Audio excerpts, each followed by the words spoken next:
a little heat.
Okay, I'm going to attempt to make this part again. I didn't like how it turned out the first time, but what I'm going to do is I've got my torch set up with my circle attachment,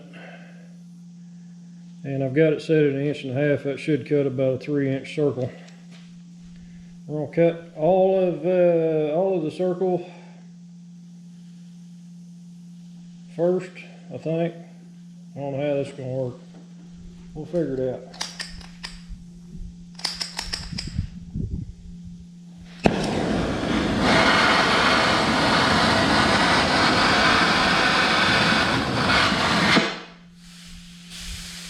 A little hair in line.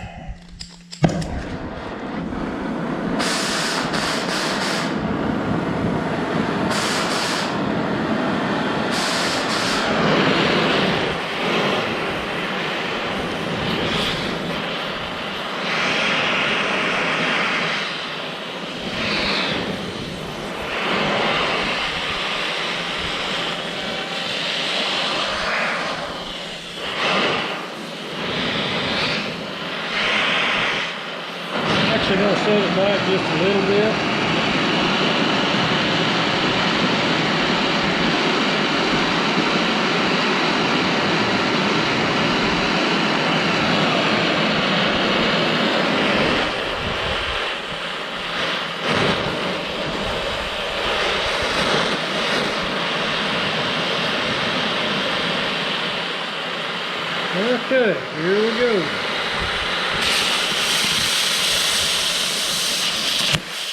And come on.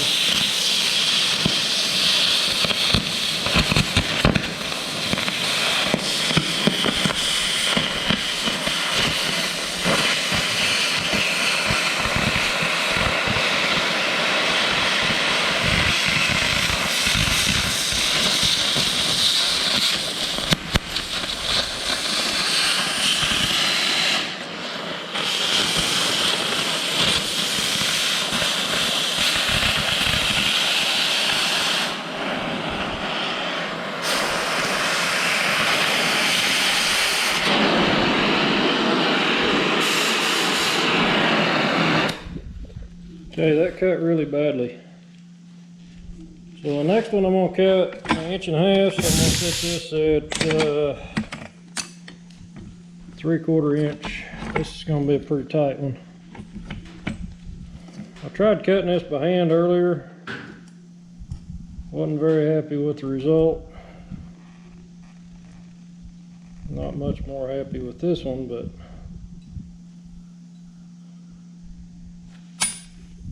let's see here. We need to get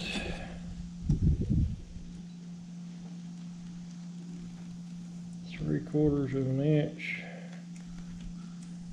OD.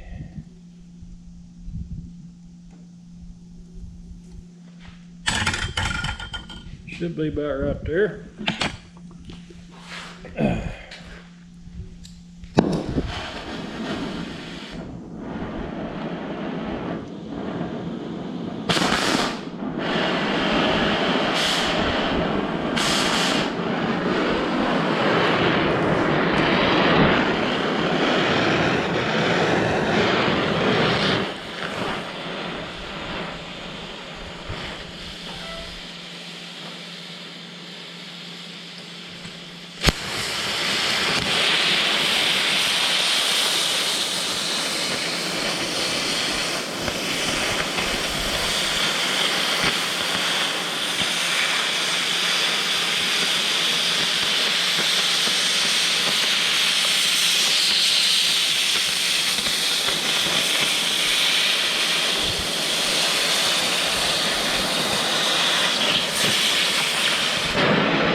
Not very happy with that one either.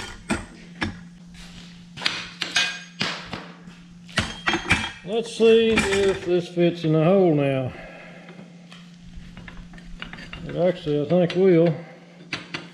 A little bit of a burr in there.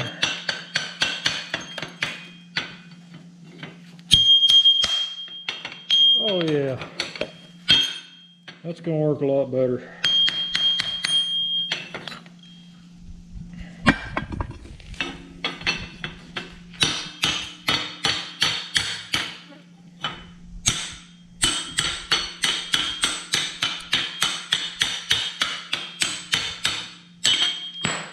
It's actually not that bad of a cut, other than it's not bad other than where I blew everything out there, but a little grinder work to clean that up. And it'll fit. I'll be able to make it work. You can see it or not, but basically that will be my spacer for this right here. So I'll take the grinder and clean that up a little bit. It doesn't have to be a perfect fit, because I am going to end up welding the pin. I think it fits tight enough to, I mean, that's a decent fit on the pin. Just got a couple burrs in it. But I may bevel that.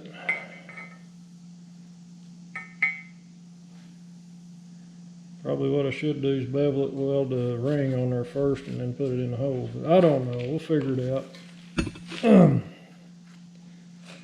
I was gonna make the part with the 1.5 inch drill bit, and then I got to thinking, this is not really worthy of a drill bit. Probably work just fine with cutting torch. So, That's what I'm thinking. Okay, so I got the pin in here. Couple passes of 70/18. This is just 332, but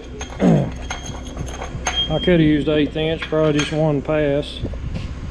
But what I ended up doing is I beveled the inside of this ring, and I didn't get it on camera, but I welded that ring to this pin, and then I put this pin inside, and then I welded this to the bar, and then I welded up this backside, so it should be pretty solid. This pin is square with this end of the bar, but this bar has actually got a bend in it, so I don't know how it's going to work, but it's going to be better than what we had, I think. Anyway, I'm gonna another thing about these about this setup is this part rubs on the frame of the, well, hello Roxy, what are you doing? Watch out for the hot welding rods. I want to burn your feet. Yeah, I want to burn your feet. Anyway, she's a mess. This part was kind of rounded off, so I'm going to put a couple beads on here and just kind of flatten these out so that they'll set flat on the frame. I think that's going to be the ticket on that. As far as this being exactly straight, I'm probably never going to get that. I don't believe that's possible unless I heated it, and I don't really want to do that.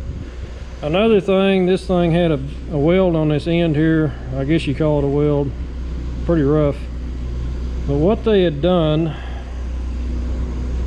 is they bolted this plate to the plow, and when they bolted that to the plow, that was supposed to keep it from twisting, but you can see the weld they put on there just never healed. So I'm going to take this off. I don't know that I need it. I'm going to put two new bolts in it, try to get everything working right. This actually had a spacer back in here. This is just kind of one of those designs that I don't know why they did it that way, but that's the way they did it. I've kind of decided at this point I'm not going to worry about rebuilding these plates. I mean, they're wore, this is wore, but by replacing that pin, I think it's going to be good enough to run. Now, if not, I'm going to go back and rebuild those. So that's kind of where I'm at on the plow today, anyway. I mean, if this is something I planned on doing 1,000 acres with, I'd probably do things a little different, but you know, it's kind of a hobby plow. So, but anyway, that's kind of the plan for now. Maybe we can get it going again. Okay, think I'm ready to give it a try. Basically, I bolted everything together. I need to put a quarter key in here. I bolted everything up. This piece here is actually adjustable. You can set it different angles, so it has a different distance here. But what I did, I turned this piece around, which reduces some of the slack. You can see the cylinder sitting on there fairly straight now. It's not leaning over like it used to. It's almost straight up and down, not quite. If you look down the back, I really probably need to straighten this out, but I'm ready to start up and see if it lifts. So let's try that.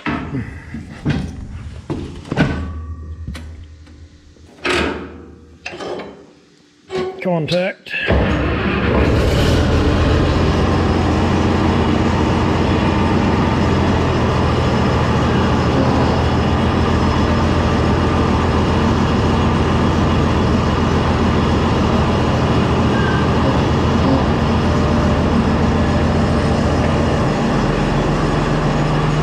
that's better. See, we're getting up high enough now to clear this, so that tail wheel will turn all the way around. Before, it wouldn't lift high enough to clear that. So it's probably ready to go again. I don't know if my ground's dry enough to do anything with, but at least I got that part back together. And like I say, it would be better if you can see how this is kind of bowed at an angle. I really probably ought to rebuild these two parts here, but if it works, it works. That's kind of the way I look at it. That's better than it was anyway.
Well, you can say it's done a decent job of plowing. The top crust is really hard to break through.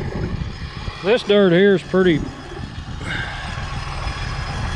nice, but when I get down in that part, it's a lot of clay.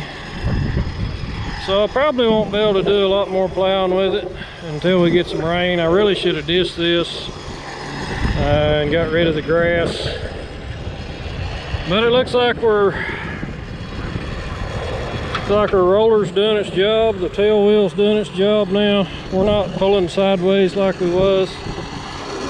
I've got a better control on the lift. You can see we can actually put a pin in to lock it in the up position now, so that's a good thing. Overall, it's working. Pretty pleased with it so far.